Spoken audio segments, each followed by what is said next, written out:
তোমাদের কাছে আমি তোমাদের বুড়োদা আমার ঝুলি নিয়ে হাজির হয়েছি, ঝুলি থেকে বের করে মজার মজার গল্প শোনাতে। তাহলে আমি ঝুলি খুলছি খুলছি, দেখি আজ তোমাদের জন্য কোন গল্প ঝুলি থেকে বেরোয়। আজ আমার ঝুলি খুলে যে বইটি আমার হাতে এলো সেটি হলো স্বামী বিশ্বাশ্রয়ানন্দের লেখা শিশুদের মা সারদা দেবী। আমি তোমার বোন হই। তারকেশ্বর হয়ে দক্ষিণেশ্বর যেতে হবে। পথ চলতে মায়ের খুব কষ্ট হচ্ছিল। শেষে মাঝপথে জ্বর এলো। রামচন্দ্র তাকে নিয়ে একটি চটিতে আশ্রয় নিলেন। জ্বরের জন্য বা পথ চলার কষ্টের জন্য মায়ের মনে কোনো দুঃখ ছিল না।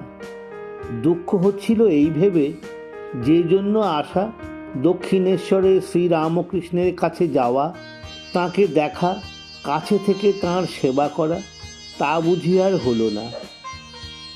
জ্বরে বেঘরে পড়ে আছেন, সারা গা জ্বলে যাচ্ছে।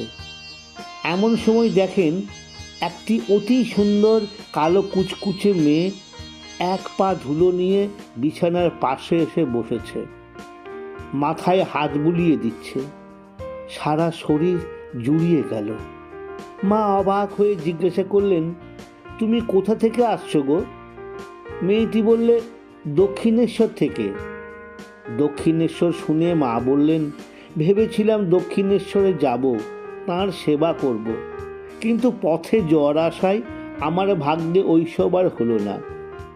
কালো মেয়েটি বললে, সে কি, তুমি দক্ষিণেশ্বরে যাবে বই কি, ভালো হয়ে সেখানে যাবে, তাকে দেখবে। তোমার জন্যই তো তাকে সেখানে আটকে রেখেছি। মা অবাক হয়ে বললেন, বটে, তুমি আমাদের কে হও গো?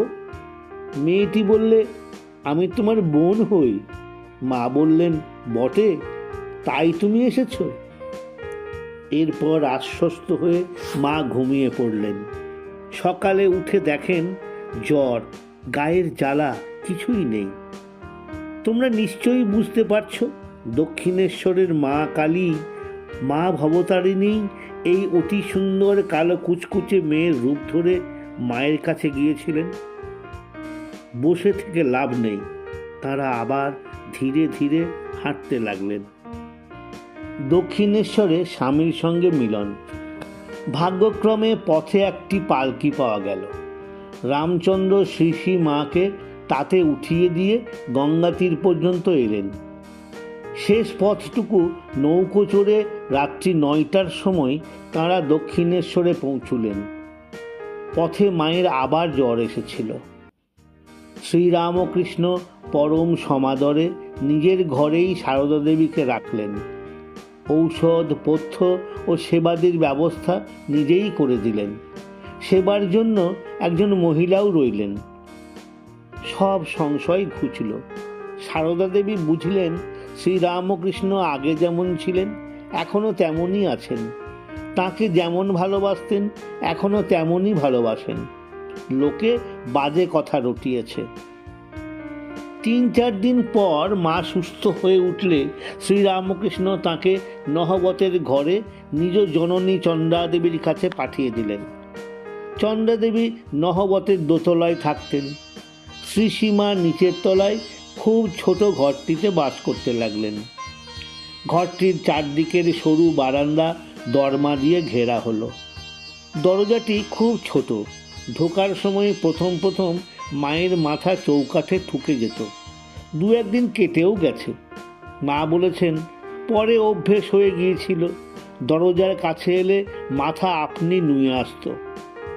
এই খাঁচার মতো ঘরে বাস করে বছরের পর বছর তিনি শ্রীরামকৃষ্ণের সেবা করে গেছেন। একজন ভক্ত দেখে বলেছিলেন, এই যে আমাদের সীতা দেবীর বনবাস গো।